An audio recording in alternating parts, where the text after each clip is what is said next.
Hi, I'm China, And I'm Braden. and we're here to help you take better photos with your phone. Together with our favorite photographer, Mara Sommer. Woo! Let's get it! Let's go.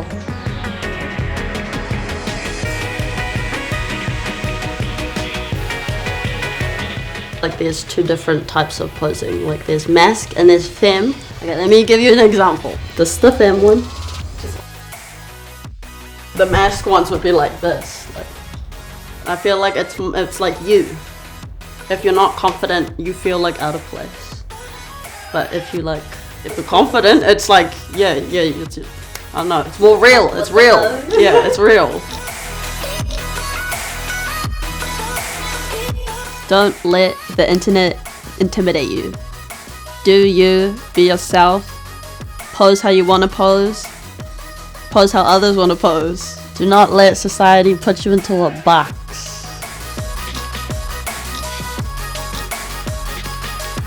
Relax into the pose and you feel comfortable in it. Otherwise it will show in the pictures.